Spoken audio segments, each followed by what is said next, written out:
महाविजनमध्ये आपलं स्वागत आहे। राज्यातील काही महत्त्वाच्या घडामोडींचा आढावा आपण या बुलेटिनमध्ये घेऊयात। आधी नजर टाकूयात हेडलाईन्सवर। शिवजयंतीचा राज्यात उत्साह पाहायला मिळाला। शिवनेरीवर मुख्यमंत्री उपमुख्यमंत्र्यांच्या उपस्थितीत भव्य सोहळ्याचं आयोजन करण्यात आलं होतं।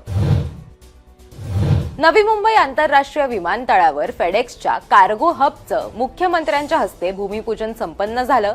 मुंबई आणि महाराष्ट्रासाठी हा एक ऐतिहासिक टप्पा असणार आहे। MMRDAची सर्वसाधारण सभा पार पडली। यावेळी 48,000 कोटींच्या अर्थसंकल्पाला मंजुरी देण्यात आली आहे। मोठ्या पायाभूत प्रकल्पांचा एकत्रित आराखडा आता राबवण्यात येणार आहे। उपमुख्यमंत्री सुनेत्रा पवारांचा बारामतीत जनता दरबार आयोजित करण्यात आला होता। सुनेत्रा पवारांनी नागरिकांच्या समस्या ऐकल्या, त्याचबरोबर तात्काळ उपाययोजना करण्याच्या सूचना देखील त्यांनी यावेळी दिल्या। गडचिरोलीत माओवाद्यांच्या दहशतीचं शेवटचं चिन्ह हटवलं। 44 स्मारकं सुरक्षा दलांकडून यशस्वीरित्या उद्ध्वस्त करण्यात आली।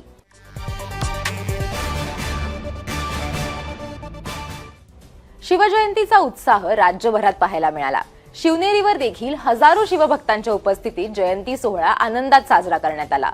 मुख्यमंत्री देवेंद्र फडणवीस, उपमुख्यमंत्री एकनाथ शिंदे, उपमुख्यमंत्री तथा जिल्ह्याच्या पालकमंत्री सुनेत्रा पवार यांच्यासह अनेक मान्यवर यावेळी उपस्थित होते। शिवरायांच्या कार्याची साक्ष असलेले राज्यातील सर्व किल्ले अतिक्रमण मुक्त करण्याचा निर्णय शासनाने घेतलाय असं यावेळी मुख्यमंत्र्यांनी सांगितलं।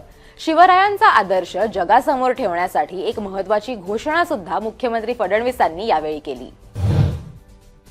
आज खऱ्या अर्थानं ज्यावेळी छत्रपती शिवरायांची जयंती आपण साजरी करतो आणि ती देखील ज्यावेळी आपल्या देशाच्या प्रधानमंत्र्यांनी आपल्या शिवनेरी सहित महाराजांचे 12 किल्ले जागतिक वारसा स्थळ म्हणून त्या ठिकाणी नॉमिनेट केले आणि जगातल्या 27 देशांनी एकमताने मतदान करून या ठिकाणी संपूर्ण जगाकरता होय हे जागतिक वारसा स्थळ आहेत अशा प्रकारची मान्यता दिली। 2030 साली महाराजांची 400वी जन्मशताब्दी, 4थी जन्मशताब्दी ज्यावेळेस आपण साजरी करू त्यावेळी निश्चितपणे अतिशय भव्य जगभराचे डोळे दिपतील अशा प्रकारची शताब्दी ही आपण साजरी करू हा विश्वास देतो।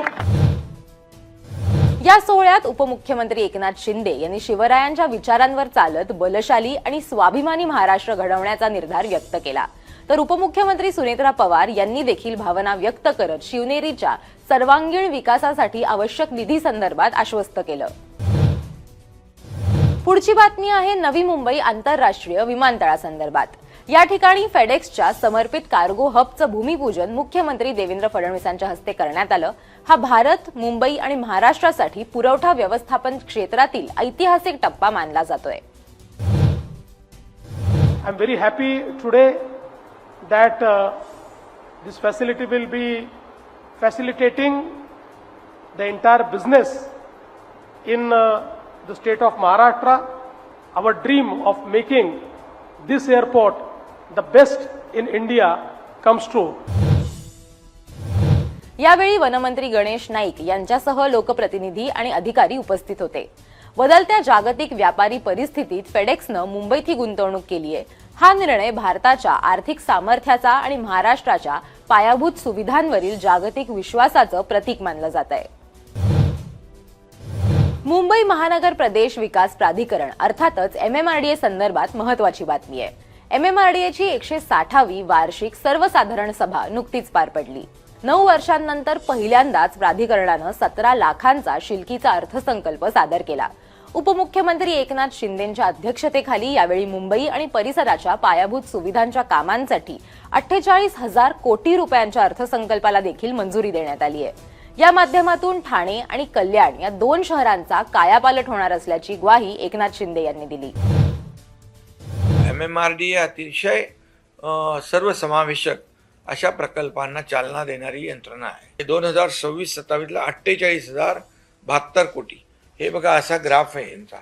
हा ग्राफ असा वाढलेला आहे, म्हणजे एवढ्या 5 वर्षामध्ये एकदम म्हणजे पूर्ण गेम चेंजर याला म्हणावं लागेल अशा प्रकारचं काम MMRDAच्या माध्यमातून होत आहे. MMR क्षेत्रातील वाढती वाहतूक कोंडी दूर करण्यासाठी 337 किलोमीटर मेट्रो जाळ्यासोबतच pod taxi, boat taxi, multimodal connectivity, flyover, underground रस्ते आणि मोठ्या पायाभूत प्रकल्पांचा एकत्रित आराखडा राबवण्यात येणार असल्याची देखील माहिती त्यांनी दिली. उपमुख्यमंत्री सुनेत्रा पवार यांनी बारामती दौऱ्यात अगदी अजितदादांच्या शैलीमध्ये जनता दरबार घेतला. सुनेत्रा पवार यांच्या बारामतीतल्या पहिल्याच जनता दरबाराला लोकांची प्रचंड गर्दी जमली होती. यावेळी त्यांनी नागरिकांच्या समस्या ऐकून घेतल्या आणि त्यावर तात्काळ उपाययोजना करण्याच्या सूचनाही दिल्या. उपमुख्यमंत्रीपद स्वीकारल्यानंतर सुनेत्रा पवार बारामतीत गेल्या होत्या. तिथे त्यांनी अधिकाऱ्यांसोबत बैठक घेतली आणि नंतर जनतेच्या मागण्यांबाबत जनता दरबार घेतला आणि प्रश्न सोडवण्याची ग्वाही दिली. गडचिरोली जिल्ह्यात माओवाद्यांच्या दहशतीचं प्रतीक म्हणून उभारण्यात आलेली उरलेली शेवटची 44 स्मारकं सुरक्षा दलांनी उद्ध्वस्त केली. याबद्दल गडचिरोली पोलीस दलाचं मुख्यमंत्र्यांनी अभिनंदन केलंय.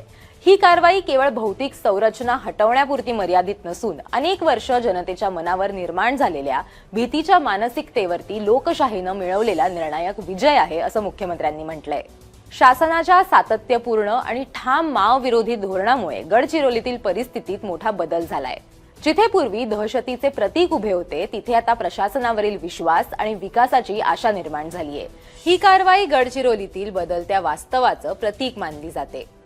या होत्या या आठवड्यातल्या काही महत्त्वाच्या बातम्या. तुम्हाला काय वाटतं ते आम्हाला कमेंट करून नक्की सांगा आणि मुंबई तकला सबस्क्राईब करायला विसरू नका.